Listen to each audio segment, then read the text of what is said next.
What happens when a prince walks into a room expecting applause and hears nothing? It's a question that no one imagined would be asked in the heart of Toronto, Canada, during one of the most solemn ceremonies of the year, Remembrance Day. Yet, on that crisp November morning, Prince Harry, Duke of Sussex, stepped off his plane with a carefully curated smile, crisp ceremonial uniform pressed to perfection, medals glinting in the low sunlight, and the anticipation that comes with a royal visit. Cameras were poised, reporters were lined up, and hundreds of reserve forces veterans were standing at attention, prepared to witness history. Or so everyone thought. Before we continue, please hit the like button, subscribe to the channel, and turn on the notification bell for updates. From the very first moment Harry set foot on Canadian soil, the tension was palpable. Not a single cheer greeted him. Not a clap. Not a flicker of visible enthusiasm from the veterans who had served decades defending their country, many of whom had seen every member of the royal family in formal ceremonies and public visits before. For Harry, this wasn't just a speech or a ceremonial stop. This was an expectation, a validation, a reminder that the monarchy still held a place of reverence in the Commonwealth. But the silence that greeted him spoke volumes, volumes that he hadn't anticipated. Why would Canada's reserve forces, a body steeped in tradition and respect, choose to ignore a royal visitor? Was this a minor misstep, a cultural misunderstanding, or a deliberate act of defiance? For anyone watching, the scene was surreal. The camera captured Harry pausing mid-step, slightly adjusting his posture, his eyes scanning the assembled veterans, searching for acknowledgement. But there was none. Nothing. Just the cold, disciplined formation of the troops, their faces impassive, and the heavy weight of silence hanging over the ceremonial grounds. To understand the magnitude of what happened, you have to grasp the significance of Remembrance Day itself. Every year, on November 11th, Canadians pause to honor those who served and those who sacrificed their lives in military service.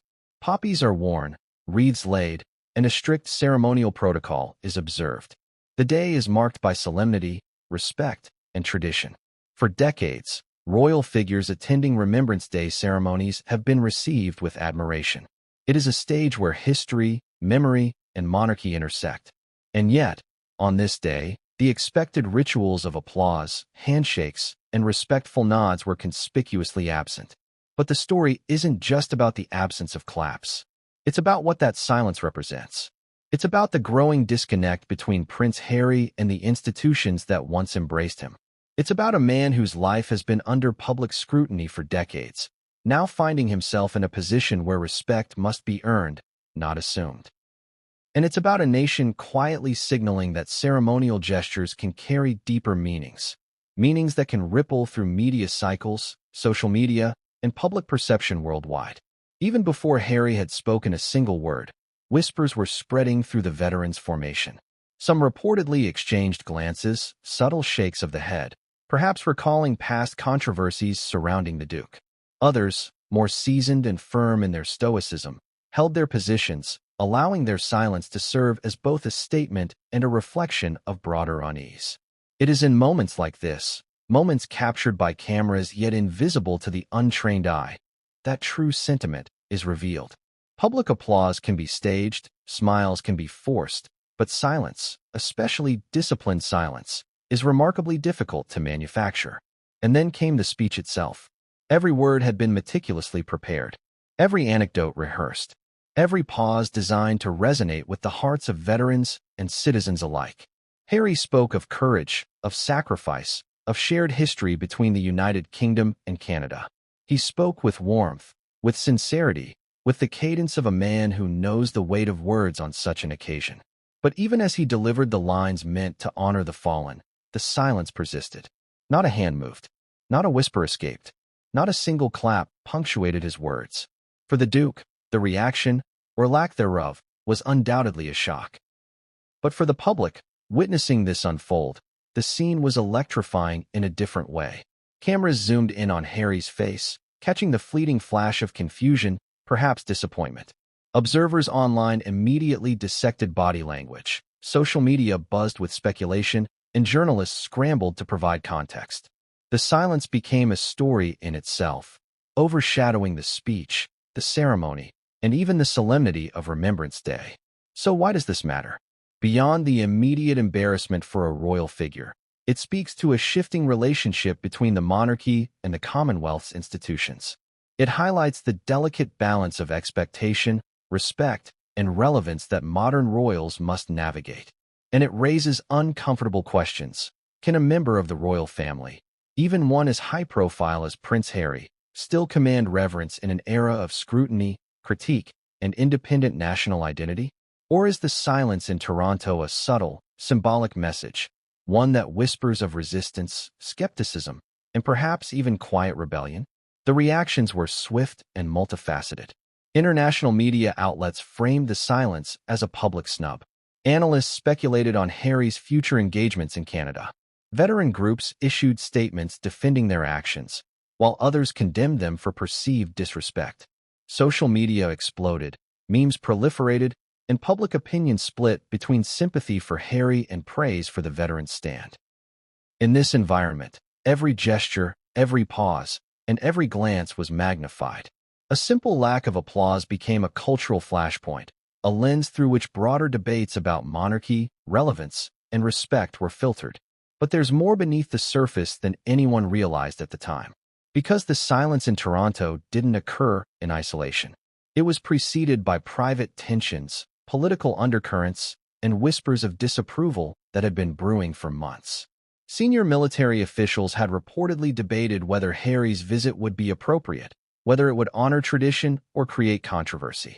Social media chatter hinted at public skepticism, and insiders claimed that some veterans were deliberately using their silence as a statement of principle. By the end of the ceremony, it was clear that this wasn't just a minor incident. It was a moment with implications that would resonate far beyond Toronto. For Harry, it was a confrontation with reality, one in which ceremonial expectation met institutional judgment.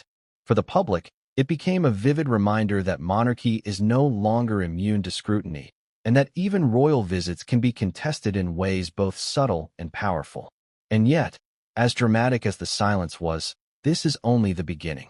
What came next would reveal layers of complexity, intrigue, and emotion that no one saw coming. Because in every pause, in every unspoken word, there is a story waiting to be told. A story about respect, defiance, and the unexpected ways history is made, not with applause, but with silence. So, what really motivated the reserve force's reaction? Was this just a ceremonial misstep, or does it signal something deeper about Harry's relationship with Canada? And how would the Duke respond to a reception that challenged his assumptions, his role, and even his identity as a royal? These are the questions we will explore, chapter by chapter, moment by moment, revealing what happened behind the cameras, inside the minds of the veterans, and in the palace corridors far away. The silence that greeted Harry is only the tip of the iceberg. What lies beneath it is a story of tension, emotion, and controversy that will shock you, challenge your assumptions, and keep you on the edge of your seat. But what came next would change everything, and no one saw it coming. Could a single arrival change the narrative of an entire day? That morning, the clouds hung low over Toronto, a dull gray sky casting a reflective calm across the tarmac. But beneath that quiet, tension rippled through the air. Prince Harry's plane had just touched down, and the ceremonial entourage was poised, perfectly aligned, every detail rehearsed to the millimeter. The press cameras clicked incessantly, capturing the moment in what would soon be viral footage. But what the lenses couldn't immediately capture was the underlying unease. The subtle glances, the quiet murmurs, and the barely suppressed skepticism emanating from the reserve forces assembled nearby. Harry descended the steps of the jet, perfectly upright, hand gripping the railing, eyes scanning for recognition, for approval, for the applause that was supposed to welcome him. His boots hit the tarmac with a soft thud, an almost symbolic heartbeat marking the start of a visit that had been weeks in the making. But the moment that should have been filled with ceremony, with welcoming smiles and enthusiastic claps, was instead met with something far colder, measured silence. Have you ever walked into a room expecting warmth and instead felt a wall? That's what Harry must have felt. He paused, adjusting the tilt of his head as if the silence were an unexpected physical barrier. His eyes searched the rows of soldiers, veterans who had dedicated decades to service, standing straight as flags fluttered behind them. Every instinct trained over a lifetime of royal protocol told him that this was the moment to command attention, to be seen as a figure worthy of honor. But this room didn't respond. It didn't obey. It didn't applaud. And it wasn't just the absence of noise that made the moment awkward. It was the presence of intent behind it. The reserve forces aren't known for frivolity. Their discipline is legendary. Their gestures, or lack thereof, are intentional. Their silence speaks volumes, often more than words ever could. Harry had arrived expecting a ceremonial acknowledgement. Instead, he was met with a statement, a quiet, calculated resistance that suggested the Duke was not fully welcome, or at the very least, that respect needed to be earned. Before even reaching the stage for the formal introduction, whispers circulated among the assembled veterans. Some raised their brows, exchanged subtle nods. Others, older and more hardened, barely moved at all, letting the silence linger as a form of judgment. It was an unspoken signal, a way of saying, "We see you," but not in the way you expected. As Harry approached the platform, the tension thickened. Every step felt heavier than the last. The ceremonial band played a restrained version of God Save the King, but even their notes seemed to hang in the air with an awkward weight. Cameras captured the Duke's carefully crafted expressions, smiles that never quite reached the eyes, gestures measured to perfection. But no sound, no applause, no visible sign of acknowledgement from the crowd interrupted the uneasy quiet. Now, consider this. This is not a man who is unfamiliar with attention. Harry has grown up in the glare of global media. He has been applauded, cheered, and scrutinized for decades. Yet this silence struck differently. There was no flashbulb-induced dazzle, no loud ovation to mask personal sentiment. This was raw. This was unfiltered. And the question that immediately arose in the minds of those watching worldwide was the same one Harry must have asked himself. Why? The answer, however, is far more layered than simple dislike. This was not about Harry personally. It was about what he represented. A royal figure whose life has been publicly dissected, whose choices have sparked debates, criticisms, and viral moments, now confronted with a group of men and women whose dedication to duty and country does not bend automatically to celebrity or title.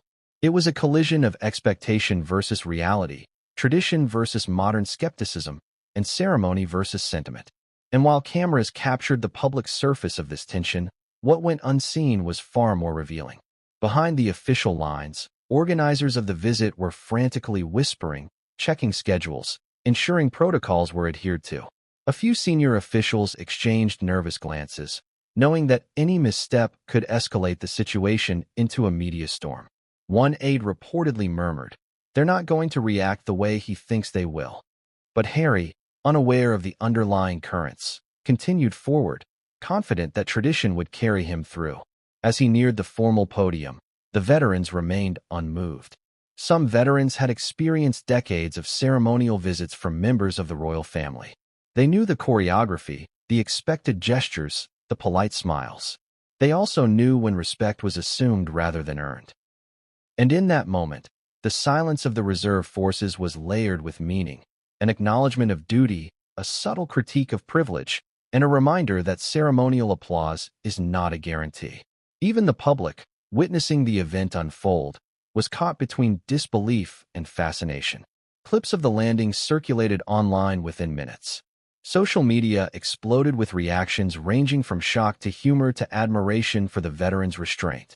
Memes began appearing, some poking fun at the awkwardness, others praising the stoicism and discipline of the Canadian Reserve Forces. For Harry, the intended reception had transformed into a viral lesson in humility, one played out in real time, across continents, for millions to witness. And yet, the drama of the arrival wasn't just about public embarrassment. Beneath the surface, tensions had been simmering for months. Military insiders had debated the appropriateness of Harry's visit long before the first step onto the tarmac. Some questioned whether the Duke's presence would be welcomed or whether it would stir controversy, given past media narratives and his own recent controversies. Others feared that a poorly received speech could overshadow the solemn purpose of Remembrance Day itself. What made this arrival even more remarkable was the contrast between expectation and reality. Harry stepped off that plane with a sense of entitlement, the belief that a title alone would secure respect. But Canada's reserve forces, disciplined, discerning, and fiercely proud, were unconcerned with entitlement. Their silence wasn't passive, it was intentional. It carried an unmistakable weight, one that Harry would feel not just in that moment, but in every camera clip replayed and every news story analyzed later. The landing, the approach, the silence, all of it created a perfect storm of tension, drama, and human emotion. For Harry, the ceremonial gestures he had rehearsed internally for days now seemed hollow in comparison to the reality unfolding before him. And for the public, it was a lesson in perception. Power, status, and fame cannot always command respect, especially when confronted with disciplined principles and deeply held traditions. But even as the Duke approached the podium, ready to address the assembly, one cannot ignore the micro-reactions, the subtle glances, the restrained murmurs, the slight shifts in posture. These details, often invisible to casual observers, revealed that this was more than mere awkwardness. There were layers of judgment, layers of intention, and layers of history embedded in that silence. And as Harry prepared to speak, those layers would soon make themselves fully known, not through words, but through the way the room remained deliberately still. The arrival, the landing, the careful steps forward, all of it had set the stage. But what came next, his first words, his opening gestures, the reactions, or the continued absence of them, would push the story into new, unexpected territory. A territory where discipline, tradition, and the weight of public scrutiny converged. And as cameras clicked, microphones captured, and journalists whispered among themselves, one question loomed larger than any other. Would the Duke's carefully planned speech finally break the silence? Or would it only deepen the tension that had begun with his arrival? And then, just as Harry adjusted his ceremonial sash and prepared to speak, a subtle ripple moved through the formation of veterans. Eyes flicked, heads tilted slightly. The quiet was no longer absolute, but it was still nothing like the applause Harry had anticipated. The moment had shifted, and what came next would reveal whether this visit would be remembered as a respectful commemoration or a humiliating lesson in expectation, entitlement, and the power of silence. Do you truly understand what silence can say? It's a question few ever consider when attending a ceremony. Yet in the world of Remembrance Day, silence is not empty. It is heavy, deliberate, and saturated with meaning.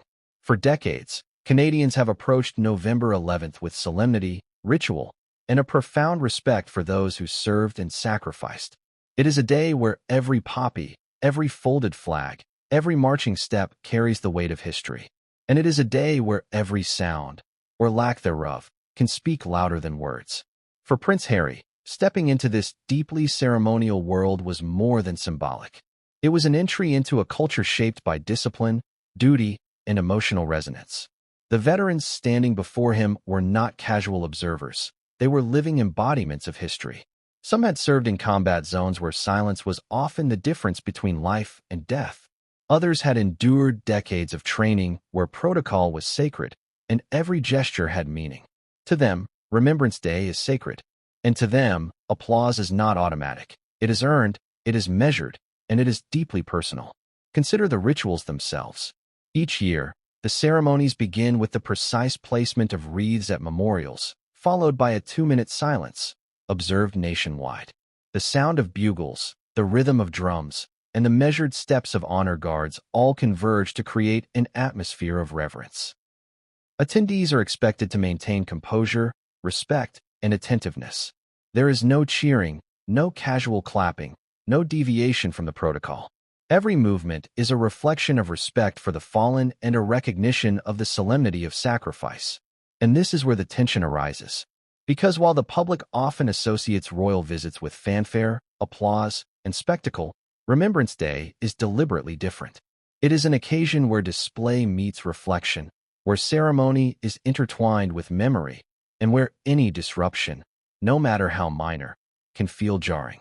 For Harry, accustomed to applause and media attention, the restrained, measured reception was more than a minor surprise.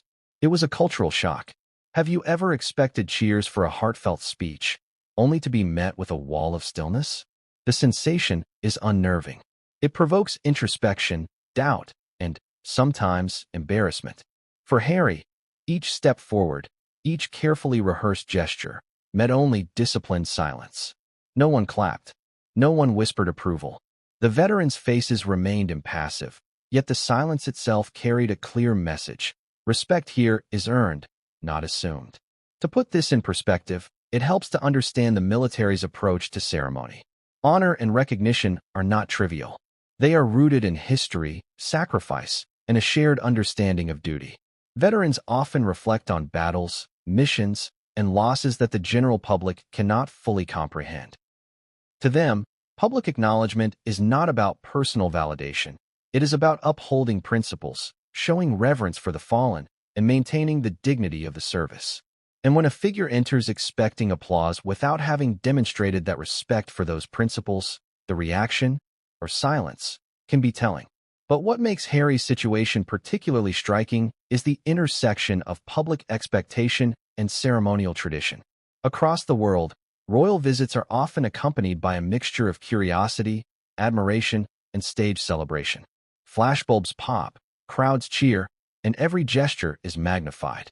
Yet, in the context of Remembrance Day, these conventions collide with ritualized solemnity.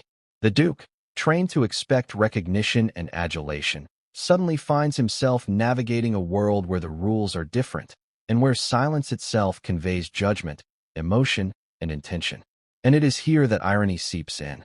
Harry, a man known for his humanitarian efforts, military experience, and public service, is confronted with a paradox. A group of veterans who, in theory, should admire his dedication, instead respond with restraint, scrutiny, and a subtle, but undeniable, rejection. It is a contradiction that raises questions about perception, expectation, and the complexity of respect. What exactly does the silence mean? For some veterans, it was a deliberate act of subtle resistance. For others, it was a reflection of discomfort, uncertainty, or disbelief at Harry's presence. Some insiders claim that whispers circulated days before the visit, hinting at disapproval over past controversies surrounding the Duke. Others suggest that this was simply a moment of strict adherence to tradition, a reminder that ceremonial decorum outweighs personal sentiment. Whatever the cause, the silence carried layers of meaning, each more nuanced than a casual observer might imagine. To understand why silence on Remembrance Day stings so deeply, consider this. Ceremonies like these are designed to honor sacrifice. They are designed to remind attendees of the fragility of life, the weight of duty, and the importance of remembrance. Inserting a royal visit into this delicate ecosystem is like introducing a storm into calm waters. Unless carefully navigated, it can disrupt the balance, draw attention away from the purpose, and even unintentionally offend. And that is precisely what many critics argue happened in Toronto. Even the smallest gestures matter. A nod of acknowledgement, a respectful glance, a subtle smile. These are signals of engagement and respect in military culture. When such signals are absent, especially in the context of a high-profile visit, the effect is amplified. Silence, in this case, is not neutral, it is active. It communicates critique without words, disapproval without confrontation, and judgment without vocalization. For Harry, each passing second without recognition heightened the stakes, increasing the emotional weight of the moment and setting the stage for a reception that would become viral almost instantly. And yet, despite the silence, Harry continued. Step by step, he approached the podium, adjusting his ceremonial sash, glancing at the rows of veterans, trying to gauge their reactions. Cameras followed, journalists murmured among themselves, and spectators watched as the Duke prepared to speak. The world saw a man poised, composed, and dignified. But beneath the surface, a different story was unfolding, a story of tension, expectation, and the unspoken rules that govern ceremonial respect. The irony was almost palpable. Harry, who has spent much of his life navigating media scrutiny and public opinion, was confronted not by criticism in print or online, but by disciplined, measured silence. This was a critique without words, a statement made with stillness, and a reflection of values that extend far beyond the immediate moment. And while the cameras focused on his speech, the subtle dynamics of military tradition and cultural expectation were doing the real work, shaping the narrative, and leaving an indelible mark on the visit. As the Duke prepared to address the veterans, the question remained. Could he bridge the gap between expectation and reality? Could the carefully crafted words, rehearsed gestures, and polished demeanor overcome the weight of history, tradition, and the silent judgment of those who had seen it all before? Or was he about to discover that respect cannot be commanded? It must be earned, moment by moment, with authenticity, humility, and a deep understanding of context? And just as he opened his mouth to speak, the silence persisted, punctuated only by the faint rustle of uniforms and the whisper of flags in the breeze. It was a silence that spoke louder than any applause could.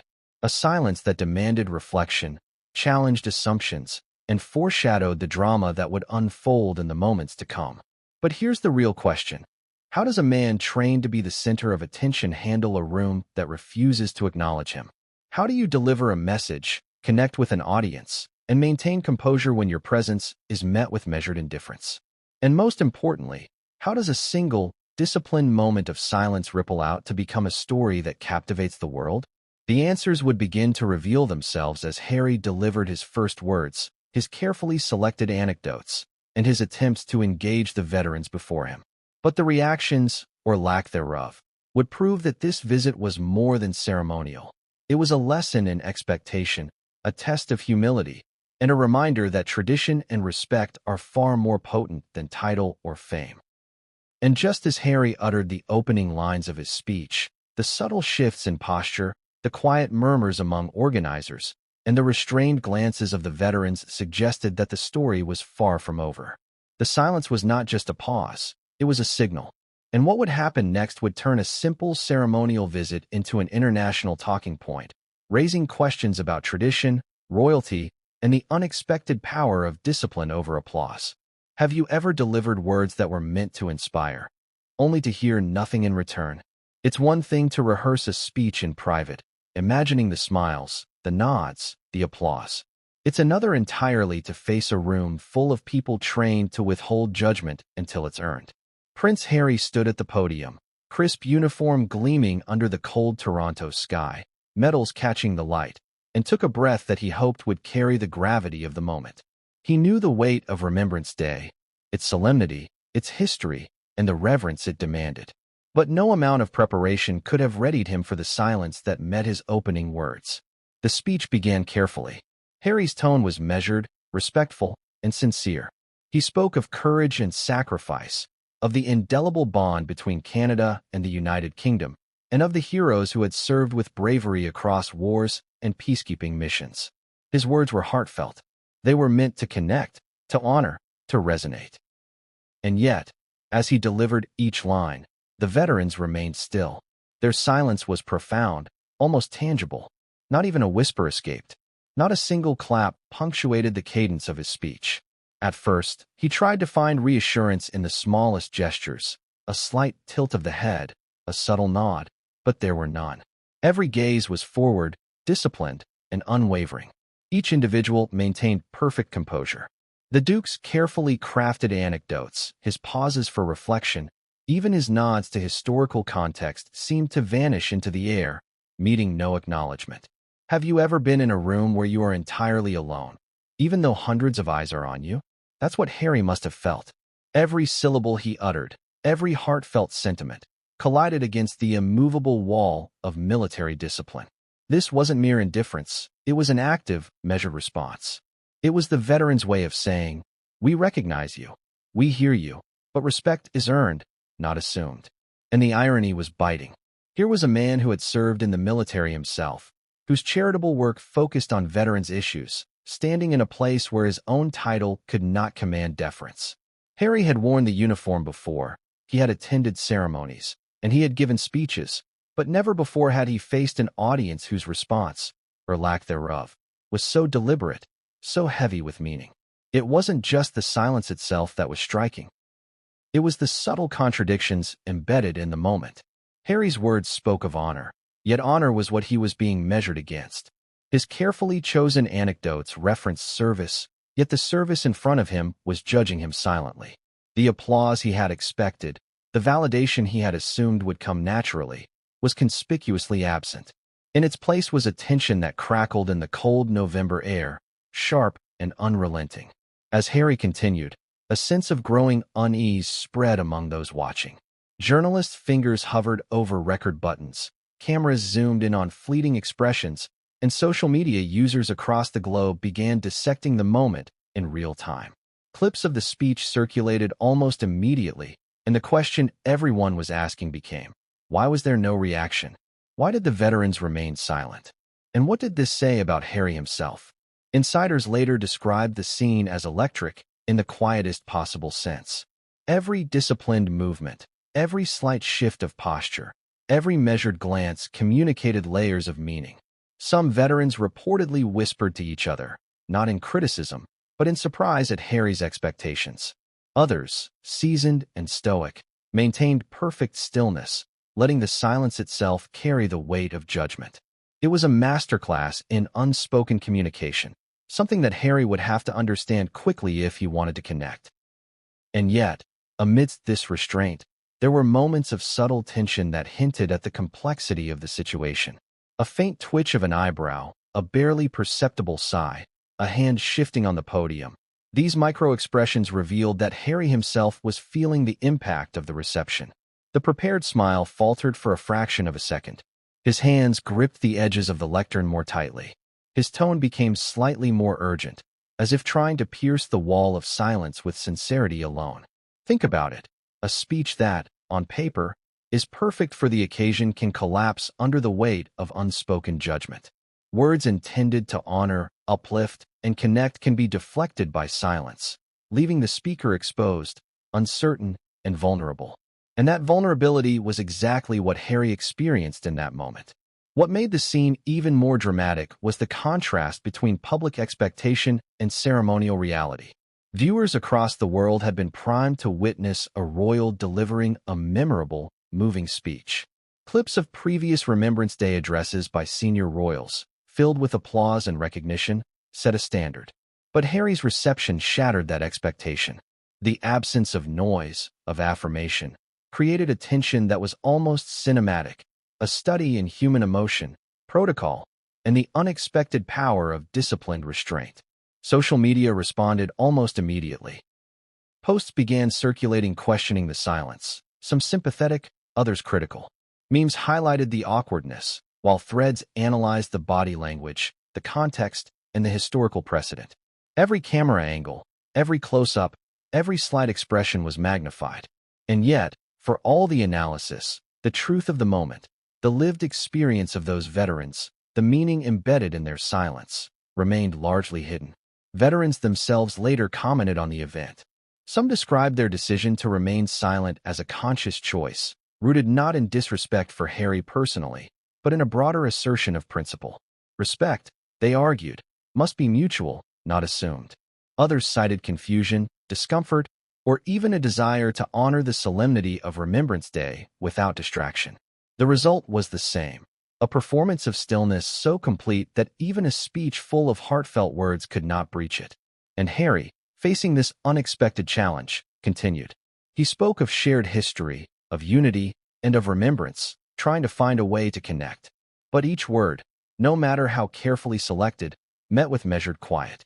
The silence had become a character in the ceremony itself, omniscient, unyielding, and entirely in control. Every anecdote was punctuated by it. Every pause emphasized its weight. Every hopeful glance met with its unbroken gaze. Yet, for all its power, the silence carried a paradoxical energy. It was both challenging and illuminating. It forced Harry to confront assumptions, expectations, and the reality of ceremonial life beyond the glare of media attention. It revealed that even in the modern age, protocol, tradition, and disciplined respect remain forces more potent than fame, title, or global visibility. And just as the speech seemed to reach its emotional climax, with words meant to inspire and evoke reflection, a subtle shift occurred. A faint murmur, almost imperceptible, rippled through the crowd. Not applause, not cheering, but a small acknowledgement, a sign that even in the strictest silence, recognition can find a way to surface. Cameras caught it, reporters noted it, and the world began to see cracks in the wall of indifference. Yet, for Harry, the moment was fleeting, and the broader lesson had only begun to crystallize. The speech, delivered with care, sincerity, and emotional resonance, had not achieved what most would expect from a royal address. It was a stark reminder that even the most meticulously prepared words can falter in the face of silence. But it also hinted at something deeper, a challenge that could redefine how Harry engages with ceremonies, institutions, and audiences in the future. And then, just as the Duke concluded his final lines, a ripple of subtle reactions began to emerge, small shifts, restrained nods, and brief glances exchanged among the veterans. The world would see it as minor, almost insignificant, but for those who understand military discipline, it was monumental. It signaled that the silence, the restraint, and the deliberate stillness carried meaning that would echo far beyond that podium. What Harry didn't know, and what the public would only learn later, was that the silence wasn't the end of the story. It was the beginning. The reactions, the whispers, the interpretations, they would unfold over hours, days, and weeks, shaping a narrative that no one could have predicted. A narrative in which ceremony, tradition, and unspoken judgment would collide with expectation, fame, and the global gaze of the media. And as Harry stepped away from the podium, taking his measured bows, one question lingered over the entire event. Could even a royal, with all the resources, preparation, and history behind them, overcome the quiet power of disciplined silence? Or had this speech revealed a rift between expectation and reality that no words could bridge? The answer, as it would soon become clear, would shock observers, divide opinions, and leave a lasting mark on the perception of both the Duke and the ceremony itself. And what happened immediately after the speech would push the moment from awkward to historic, and no one watching would see it coming. Who really holds the power when silence speaks louder than words? At first glance, the Canadian Reserve Forces may appear to outsiders as a ceremonial backdrop, a disciplined line of uniforms, medals glinting, and precise posture. But that perception couldn't be further from reality. These men and women are not just performers in a royal tableau. They are the living embodiment of a proud, complex, and deeply principled institution. And their role in Toronto on that fateful Remembrance Day was about far more than appearances. It was a study in restraint, respect, and deliberate communication through silence. The Reserve Forces are Canada's strategic backbone. Comprised of part-time soldiers, trained to the same standards as their full-time counterparts, they balance civilian life with military discipline. Some have served overseas in combat zones, others in domestic disaster relief, and many have histories of decades in uniform. Each individual carries experiences, memories, and expectations shaped by service. Their discipline is not performative. It is forged through real hardship, rigorous training, and a profound understanding of duty. To the public, a royal visit is often a spectacle, a brief, highly polished moment. But to the veterans themselves, it is an intrusion into a sacred space. These are people who have learned that recognition must be earned, that respect is not automatic, and that ceremony is a language of subtle signals. To applaud prematurely, or to offer overt enthusiasm without reflection, could undermine the very traditions they uphold. And this is why the silence during Harry's speech was so striking. It was not empty. It was informed. It was deliberate. It was a message layered with meaning. Have you ever wondered what it takes to earn respect from someone who has seen it all? These veterans have walked through storms, both literal and metaphorical, that few civilians can imagine. They have witnessed comrades fall, endured months in foreign lands, and returned to a society that often struggles to understand the magnitude of their sacrifice. In such a context, ceremony is not about hero worship. It is about mutual understanding, acknowledgement, and integrity. And when someone enters their domain expecting deference, that expectation can collide violently with reality. Insiders describe the reserve forces as fiercely principled. They are trained to observe, to measure, and to act with intention. Every stance, every gesture, every moment of silence carries significance. A slight tilt of the head, the positioning of the hands, the cadence of a step, these are all subtle forms of communication that convey approval, disagreement, or disinterest. And when applied collectively, they become a formidable language that even the most seasoned royal, accustomed to fanfare and applause, can find confounding. The veterans in Toronto had history on their side. Many had participated in previous royal ceremonies, welcoming members of the monarchy with warmth, respect, and tradition. They understood what was expected in terms of protocol, and they had also seen moments where titles did not guarantee respect. Over the years, they had developed an intuitive understanding of ceremony as a dialogue, not between words, but between presence, action, and authenticity. And that is precisely why Harry's speech, delivered with sincerity and polish, encountered such a unique reception. This is where the paradox becomes most apparent. Harry is no stranger to military life. He served in Afghanistan, trained with elite units, and has engaged in veteran advocacy. He understands discipline, risk, and duty. Yet, in Toronto, he was confronted with a group whose respect could not be taken for granted, whose expectations were rooted not in celebrity, but in lived experience. Their silence was not an insult. It was a reflection of their standards. And for Harry, that distinction would soon become painfully clear. The reserve forces are also deeply connected to Canada's historical and cultural identity. They are the custodians of memory, carrying forward traditions that date back to World War I, World War II, and beyond. Their ceremonies are steeped in symbolism. Uniforms, medals, bugle calls, and meticulous formations all serve as reminders of service and sacrifice. When a royal figure enters this space, it is not enough to appear polished or polite. One must understand the significance of every detail, honor the weight of history, and navigate the intricate choreography of protocol with genuine respect. And yet, the reactions of these veterans were not purely institutional. They were personal. Each individual had a lifetime of experience in forming their judgment. Some may have recalled Harry's previous public actions, interviews, or statements, weighing them against the decorum expected in this sacred space. Others may have reflected on the broader media narrative surrounding him, considering whether his presence was appropriate or disruptive.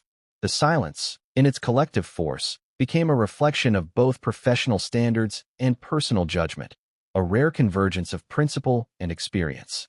Social media and international observers would later describe the scene as awkward or embarrassing, focusing on Harry's lack of applause. But for those who understand the reserve forces, it was anything but. It was a masterclass in the power of restraint, an assertion of values that do not bend to fame, and a subtle reminder that ceremony carries weight beyond public perception. In effect, the veterans were teaching a lesson. That respect is earned through understanding, integrity, and shared commitment, not through inherited title or global visibility. Even the smallest gestures mattered. A subtle shift in posture, a fleeting glance exchanged between officers, the measured positioning of hands. These were all communications designed to test, measure, and gauge. For Harry, each imperceptible signal added to the weight of expectation, shaping the environment in ways that were immediately palpable, even if invisible to casual observers. And as he began to internalize the lesson of silence, the broader implications began to crystallize. In Canada, respect is a dialogue, not a monologue, and even royals are subject to the rules of the room. Insiders later confirmed that some veterans had intentionally prepared to respond minimally, a choice rooted in principle rather than disrespect. They viewed Harry's presence as symbolic, even provocative, and wanted to signal, subtly, that titles alone do not guarantee acknowledgement. Their response, measured and deliberate, was designed to honor the ceremony first, the visitor second, and the legacy of tradition above all. And while the public and media would debate the implications of this silence, those in the know understood the stakes. Ceremony is about continuity, symbolism, and principle. It is about communicating values through action, gesture, and restraint. Harry had entered a world governed not by applause, but by quiet judgment and deliberate observation. And that world would test him, challenge him, and ultimately redefine the narrative of the day. Yet, for all its discipline and history, the reserve forces were not inflexible. They could acknowledge sincerity, honor genuine intent, and respond to authenticity when it was demonstrated. The question was whether Harry, in that charged, scrutinized moment, could bridge the gap between expectation and reality. Could he rise above the discomfort, connect with the veterans on their terms, and earn the respect that was withheld at first? Or would the silence remain, a lingering reminder that even royals must learn to navigate the unspoken rules of tradition and ceremony? And then, as the speech concluded and Harry stepped back from the podium, an unexpected event unfolded. Not a gesture of applause, not a vocal acknowledgement, but a subtle, almost imperceptible motion, a slight movement of the formation, a collective inhalation, a shift in posture that suggested the veteran's silence was evolving. The world would only see a fraction of this. Cameras could not capture the full meaning. Reporters would only hint at it. But for those present, it was a sign that the dialogue had begun, that the silent challenge had been issued, and that the story was far from over. What exactly did this subtle shift signal? Was it a crack in the wall of discipline, a gesture of tentative acknowledgement, or something else entirely? And how would Harry interpret it? The answers would reveal deeper truths about ceremony, respect, and the power of silence. Truths that would resonate long after the cameras were turned off and the headlines faded. Could a silence so profound be hiding secrets even the cameras didn't catch? For most of the world, Harry's visit to Toronto was a public performance, a carefully orchestrated spectacle meant to honor veterans, reinforce bonds between Canada and the monarchy, and project royal grace. Yet, behind the polished photos and ceremonial protocol, a different story was quietly unfolding. One that the public could not see, one that existed in hushed corridors, whispered conversations, and behind-the-scenes decisions. And those insider revelations would soon explain why the silence during Harry's speech was far from accidental. It all began before the plane even touched Canadian soil. Insiders within the military had debated the appropriateness of the Duke's visit for weeks. Some argued that the presence of a high-profile royal would overshadow the solemnity of Remembrance Day ceremonies. Others questioned whether Harry's past media controversies would distract from the event's purpose. One senior official was reported to have said privately, "This isn't a parade. It's not a press opportunity. It's about honoring service, not celebrity." These words foreshadowed the tension that would meet the Duke the moment he stepped onto the tarmac. Sources close to the event revealed that the veterans themselves had received unofficial briefings.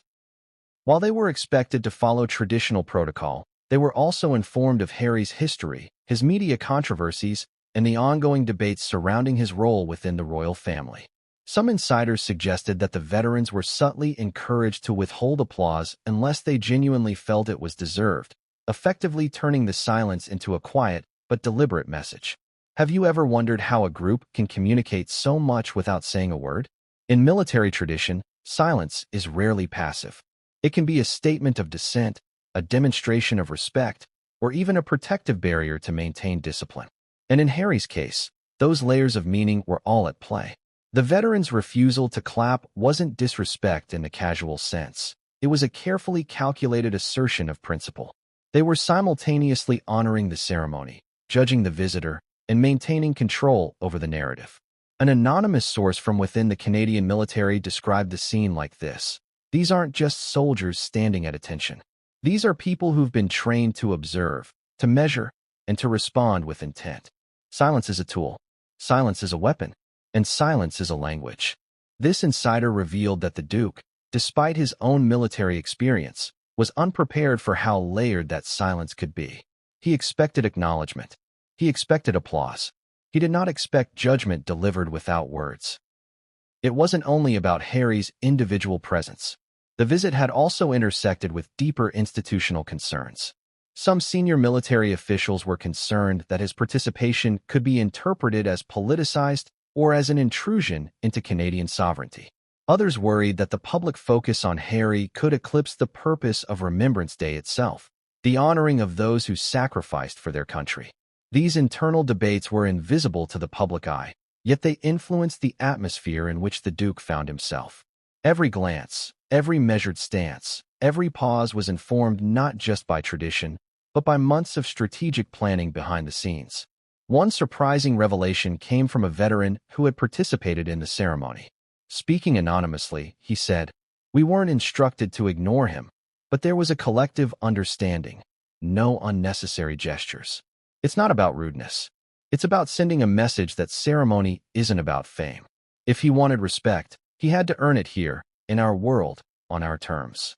This statement sheds light on what outsiders might interpret as coldness. It wasn't personal disdain. It was the assertion of a principle that is rarely seen in viral videos: discipline, integrity, and respect as earned, not assumed. Yet, not all reactions were uniform. Some younger veterans admitted feeling conflicted. They recognized Harry's military service. They saw the public goodwill surrounding his advocacy, yet the ceremonial expectations were clear. Their silence became a balancing act, a way to honor tradition while simultaneously navigating their own internal judgments. For the Duke, it meant every word, every gesture was under microscopic scrutiny, judged not just for content, but for authenticity, intent, and respect for the institution. Insiders also disclosed that the military organizers had rehearsed contingencies for any reaction Harry might have to silence. "We knew he would expect applause," one official revealed. "We had to prepare for awkward moments, for embarrassment, for the possibility that he might misread our composure. It was a delicate dance, maintaining ceremony while also protecting the solemnity of the day." These revelations suggest that the silence was not random. It was a strategic, almost choreographed response. And for Harry, each second of that silence became a lesson in humility and in understanding the deeper meaning of military tradition. Perhaps most shocking were reports that certain veterans had coordinated a subtle signaling system among themselves. Small, almost imperceptible shifts in stance, slight head tilts, and minimal gestures were used to communicate judgment and acknowledgement among the group. For those trained to interpret these movements, it was clear what they meant. For Harry, it was a lesson in deciphering a silent, disciplined language, a language more nuanced than any applause could convey. And yet, the silence also carried irony. Harry, a man who has spent a lifetime navigating media scrutiny, public opinion, and global attention, suddenly found himself confronted with a crowd that could not be swayed by reputation or celebrity. The veteran's response was rooted in lived experience, discipline, and principle, qualities that no media spin or royal title could override. In that moment, it became clear that even royals must navigate institutions and traditions that operate on their own rules, separate from the glare of public acclaim. Some insiders even hinted at deeper tensions within the royal family itself. Sources suggested that senior palace officials were aware of the potential awkwardness and had debated whether the visit should be modified or scaled back. Yet, the decision was made to proceed, resulting in a scenario where Harry faced both public scrutiny and institutional judgment simultaneously. It was a perfect storm: ceremonial expectation, disciplined silence, and global attention converging on one man in a single, tense moment. And as Harry concluded his speech, stepped away from the podium, and offered the customary nods and bows, insiders revealed another layer of intrigue. Reports suggest that whispers circulated among high-ranking officials about whether the Duke had truly grasped the weight of the moment. Some questioned whether he understood the symbolic language of silence, while others debated whether this experience would alter his approach to future ceremonies. The implications extended far beyond Toronto. They hinted at a complex, ongoing negotiation between royal presence and institutional respect, a negotiation in which silence had emerged as one of the most potent communicators. What the public didn't see, and what would only come out later, was how these behind-the-scenes dynamics shaped reactions across Canada and the world. Journalists would write headlines about awkwardness, social media would share clips highlighting the silence, and commentators would speculate endlessly about the Duke's reception. But the truth, the insider accounts, the deliberate orchestration, the intentional discipline of the reserve forces, would reveal that the moment was far richer, far more layered, and far more revealing about tradition, authority, and human behavior than any viral clip could convey. And then, just as the ceremony seemed to wind down, one insider revealed a detail that shocked even seasoned observers. A small group of veterans, previously silent, began to make subtle movements, a nod here, a glance there, that suggested an acknowledgement of Harry's effort, but in their own time, on their own terms. It wasn't applause. It wasn't validation. It was a signal that even the most disciplined silence can evolve, that respect can be granted slowly, deliberately, and with profound meaning. But the question remained: what did these subtle, almost imperceptible signals mean for the Duke? Would he recognize them? Would he interpret them correctly? Or would they be lost amid the global attention, the media frenzy, and the public's focus on superficial interpretations? And how would this calculated silence shape not only Harry's perception of the ceremony, but the public perception of the monarchy itself. As the crowd began to disperse, the cameras continued rolling, journalists whispered, and insiders took note. The silence had done its work. It had tested the Duke, asserted institutional authority, and created a narrative that would ripple far beyond the tarmac. And yet, what no one realized at that moment was that the most dramatic reactions, the ones that would shock the public and redefine the story, were only just beginning. Could a few silent moments ripple across the world and ignite a global storm? Within minutes of Prince Harry stepping away from the podium in Toronto, the world's eyes had shifted online. Social media users, ever ready to dissect, debate, and dramatize, began scrutinizing every clip, every frame, and every expression from the ceremony. The silence that had struck the veterans' formation was no longer just a moment of protocol. It had become a cultural flashpoint, a viral spectacle, and a story of global fascination. It started with a single video clip uploaded to Twitter. Just 30 seconds long, it showed Harry mid-speech, hand raised slightly for emphasis, glancing expectantly at the assembled reserve forces. And then the reaction, or lack thereof. The camera captured not applause, not whispers, not even a hint of acknowledgement. The veterans remained perfectly still, disciplined to the last detail. The clip spread like wildfire, first through social media feeds in Canada, then across the globe. Within hours, journalists were tweeting it, influencers were dissecting it, and meme creators were already at work. Have you ever witnessed a moment so stark that it begged for commentary? The contrast between expectation and reality in this scene was irresistible. Some posts expressed sympathy for Harry. Imagine giving your heart to a speech and hearing nothing back. Others praised the discipline of the veterans, framing their silence as a subtle but powerful statement. And of course, the memes appeared almost immediately.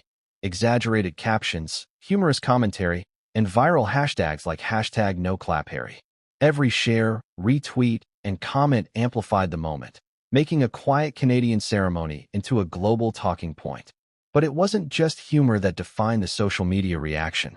Analysts, historians, and military commentators weighed in, offering interpretations that ranged from cultural critique to political analysis. One historian tweeted, "Remembrance Day isn't about celebrity. Silence can be louder than applause." The Duke may be learning that lesson the hard way. Another military commentator wrote, "Veterans weren't being disrespectful. They were honoring protocol and history." These perspectives, alongside viral memes and reaction videos, created a chaotic digital storm in which every viewer, every follower, and every citizen formed their own opinion about what the silence really meant. And yet, the reactions were contradictory. Some users expressed outrage at the perceived snub. How dare they ignore a royal paying tribute? Others celebrated it as an example of principled discipline. Finally, a ceremony not hijacked by fame. The divide in public opinion mirrored the complexity of the event itself. Social media, in its endless appetite for commentary, had turned a measured act of silence into a spectacle, feeding narratives of embarrassment, defiance, and cultural tension. What made this storm particularly potent was the immediacy of reaction. Unlike previous royal visits that might take hours or days to analyze, social media allowed audiences worldwide to interpret, comment, and influence perception in real time. Clips of Harry's speech were dissected frame by frame. Observers debated every slight movement, a flick of the eyes, a hand gesture, a posture shift. Every nuance became evidence in an ongoing debate about ceremony, respect, and the Duke's reception. And then came the unexpected layer. Influencers and commentators began layering interpretations that were far from the truth, yet compelling in the eyes of the public. Some claimed Harry was visibly humiliated, that the silence was a calculated attack, or that the Canadian military had orchestrated the snub. Others suggested it reflected deeper tensions between Harry and the monarchy, implying that the silence was symbolic of broader estrangement. The result was a swirling mix of fact, speculation, and conjecture, amplified by the viral nature of social media. Yet, beneath the online storm, there were subtler reactions. Veteran groups quietly discussed the ethical implications of their silence. Social media, despite its hyperbolic tendencies, began to serve as a mirror reflecting conflicting values: respect for tradition admiration for the individual, and scrutiny of celebrity culture. The moment transcended the ceremony itself, revealing how a single act, or a single absence of action, can ignite debates about authority, relevance, and public expectation.